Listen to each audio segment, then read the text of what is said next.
Our second reading is from Genesis chapter 32, verses 22 through 31. The same night he got up and took his two wives.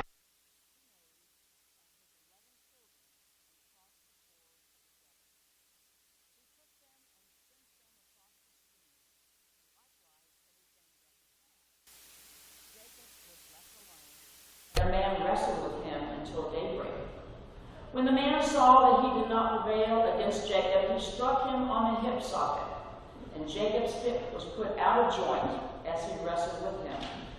Then he said, "Let me go, for the day is breaking."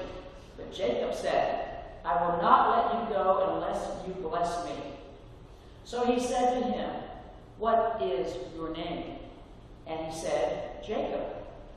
Then the man said, "You shall no longer be called Jacob, but Israel, for you have striven with God and with humans and have prevailed." Then Jacob asked him, "Please tell me your name." But he said, "Why is it that you ask my name?" And there he blessed him. So Jacob called the place Peniel, saying, "For I have seen God face to face, yet my life is preserved." The sun rose upon him as he passed Peniel, limping because of his hip. The word of the Lord. Thanks be to God. Well, the Apostle Paul, as you heard, he's writing a letter, but you can tell there's anguish going on in his soul. So that letter to the Romans, he writes about what should be new, based on what they should know as old, referring all the way back to the patriarchs. But apparently it's not that way in Rome. Paul points out their lack of awareness of the old and not so good results of their new. Well, sometimes we get stuck, don't we, in a rut, never wanting to change, maybe overlooking gratitude we should have, or attentiveness, or praises that we should offer, and by that we overlook even temporarily the divine in our presence. So let's take ourselves back to the patriarchs, especially to Jacob's encounter with the man, which is actually God.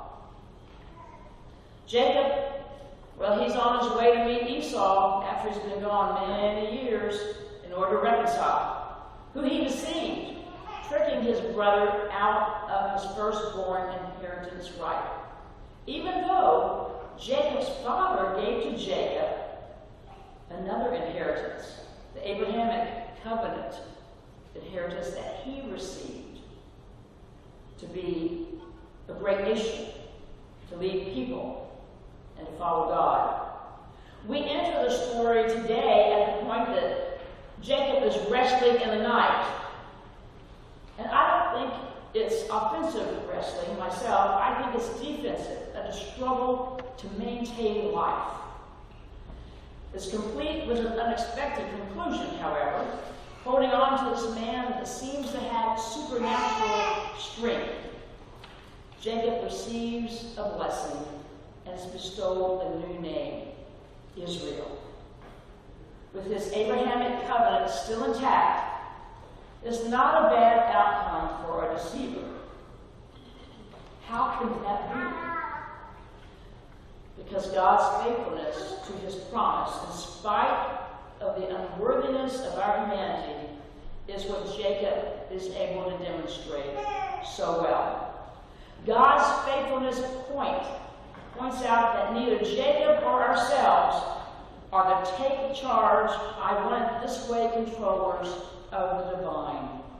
Instead, we are totally dependent on God's grace. No matter how many or how essential decisions pop up that we think we have made correctly, or we need to decide on before someone else does. Someone once spoke these words: "I am tired of hearing about how bad things are. I want to hear about pulling ourselves up by our bootstraps and going on with life." Words which have echoed probably in your life several times for different reasons. But such a statement makes two important observations. First, it informs that life is a struggle, and that we cannot help but to be caught up in that struggle. And second, that there is something beyond this present struggle. If yesterday was so full of meaning, then why not tomorrow? Affirming that the one who has come for our good old days can be trusted to provide us in our good new days. Celebrating even the smallest victories over some of life's struggles might be the therapy that we need to enable us to begin pulling ourselves up by our bootstraps. Often we are tempted to bury the potential victories beneath the struggles which occupy us at a given moment. But victories, no matter what their magnitude or whose they may be, can serve as encouragement for us to press on through life's hard days. When I see a charcoal sketched greeting card by a woman named Anne, not this one, I know that she has spent hours drawing the picture with a pencil in her teeth, since she is unable to move from the neck down. And I am encouraged. When I hear the young comedian who keeps the audience in fits of laughter, even though he has trouble standing because of cerebral palsy, I am encouraged. When I read the results of a marathon and learn that the person who finished sixth was a double amputee who went the entire distance sitting on a piece of board mounted on small ball-bearing wheels and propelling himself by pushing off the ground with his blood-covered knuckles. I am encouraged. When I learned that the family has survived another rough school year and is passed on to the next grade level, and with true grit is preparing for the following year, which is coming up, I am encouraged. And when I know that the pain persists and the old abilities decline, but that the grandparent, many of us, still live each day as best anyone could, I am encouraged. Those who know struggle, and who doesn't, know that life is that struggle, and sometimes we don't come through the struggle unscathed or unchanged. After his all-night wrestling match with God, Jacob emerges with a new limb to go with and that new name forever. Kind of reminds you of Paul. Paul ends up with a new name after roads of Damascus. He's got a little bit of limp because it took him a little while to be convinced. In one of his books, Frederick Buechner called this event a magnificent defeat. I'm encouraged by the story of Jacob because I think it has good news for us as we face some of life's struggles, even some church struggles of what we would like this to be here. It seems to shout the message that faith isn't faith until it's all you're holding on to. And Jacob held on in faith throughout the struggle, waiting and receiving a blessing from the God who blesses in the midst of struggles. Some have called believing in God a crutch that could be knocked out from underneath us at any time. However, leaning on the everlasting crutch, if that's what we want to call our faith in God, like Jacob, we will come through the ordeal. Maybe a little bit changed, maybe through bumps and bruises here and there. But we can face life struggles with hope for ourselves, for our family, for our community, for our church. Crutches is not an inappropriate metaphor to employ, I think. There is something worth mentioning about crutches. They come in all styles and sizes. But what is particularly interesting is how people use crutches. As a child, I spent summers visiting my grandparents and working with them in their pre-tech, handmade age of orthopedic braces. Based on that experience, I came to the conclusion that there are 3 types of people who utilize crutches, because I was very wise at 11 years old. The first type do so simply to have a pair of crutches. Some parents came into the shop to buy crutches for their child because there were other kids in school who had crutches they were using, not for sympathy for the person, but to get sympathy for themselves. Some adults even will buy them for themselves so as to inform the world that they have an injury that maybe otherwise isn't unnoticed. They'll notice it when they're walking around in crutches. Now, none of these people use their crutches for very long. It doesn't take but 1 trip around the block and 2 sore armpits to realize that if you don't need them, you don't want to bother with them. Perhaps you know people that view faith in that way. And hopefully it's not ourselves, because they're ready to lay it down, give it away, forget about it when they feel like it hurts too much. So our faith is not something that we just push aside, that we forget about, that we don't use because it's disposable. Our faith is our faith in God, who formed this church and continues to reform it. But the second type of crutches are kind of my favorite. They'll use the crutches until they grow out of them. They either have corrected an orthopedic problem, or they don't need that kind of support anymore. As needed, though, can become a brand of why people use physical crutches. Most of us hope that we don't need to have short-term solutions for short-term injuries, but it happens. And we have a variety of others that need crutches today that aren't fitted under the armpit. Computers, maybe news media, social media, paychecks, but I know never the honey-do dip is a crutch, right? You just say yes, so see, it's not a crutch. This type of faith is also observable in the church. Some people use faith as a crutch temporarily, as long as they think they need it. We see them active for a while, and then afterwards, we usually don't see the folk in or around the church. They're a lot like automobiles. They start missing before they stop altogether. In one man's case, he joined a church because his boss attended that church. He and his wife participated faithfully for many months. But when the man failed to get a desired promotion at work, his interest in and need of the church terminated. When people lean on faith in this way, they usually have a short-term agenda to be met.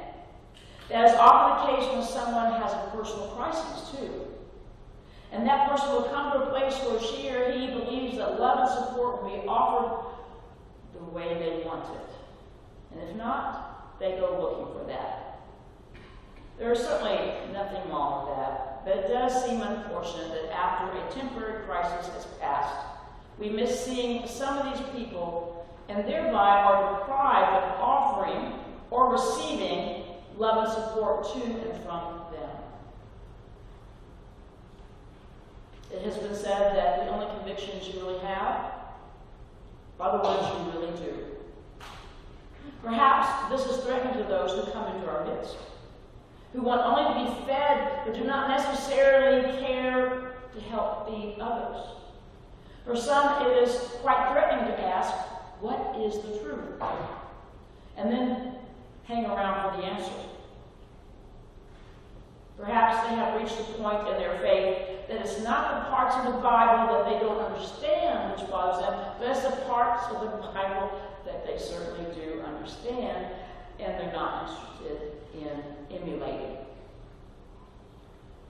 One report, this has been a while back, but I think it might not be too far off if you get it from news or social media, said that church membership, despite all the pious things that the churches say, that at any given time, less than 5% of any group of people in the church are operating with purely Christian motivation.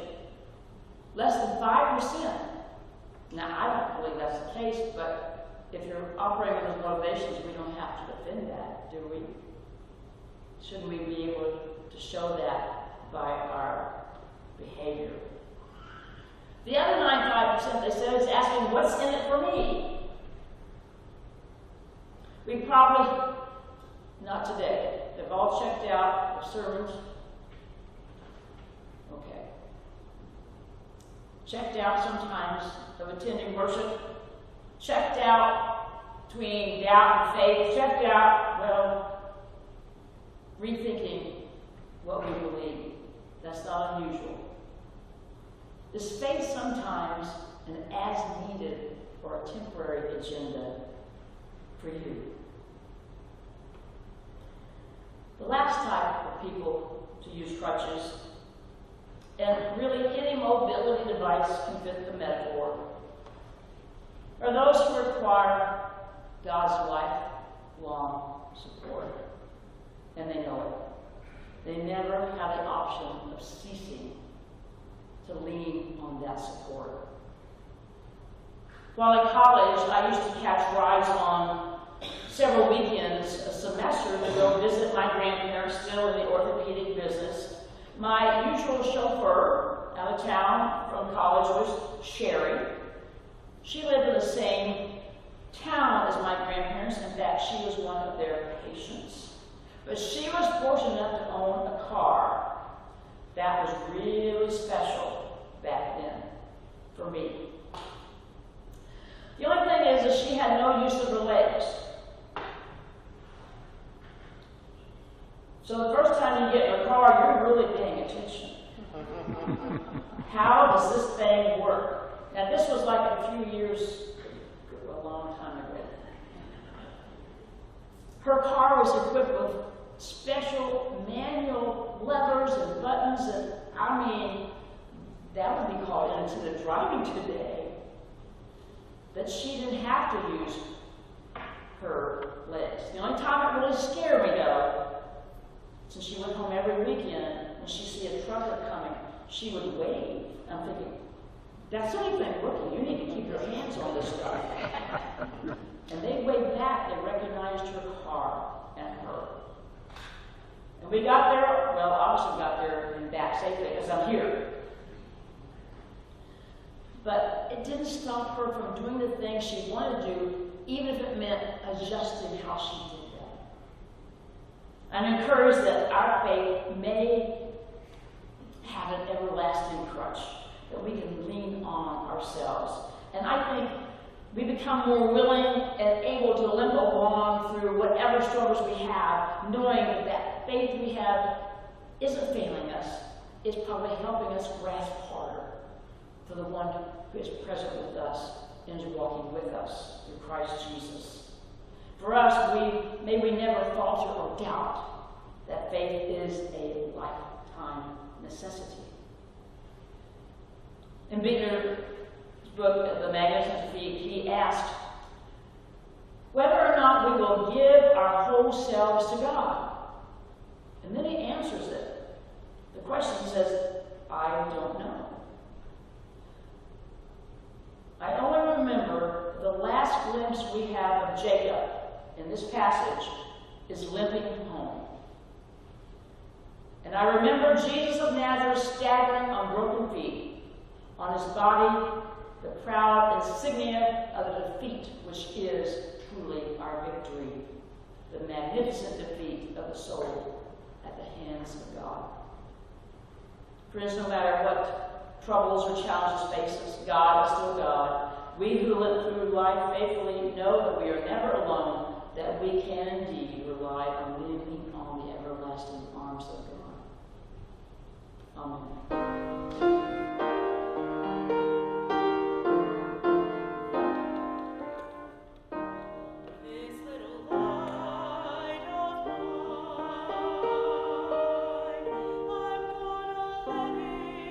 it shine.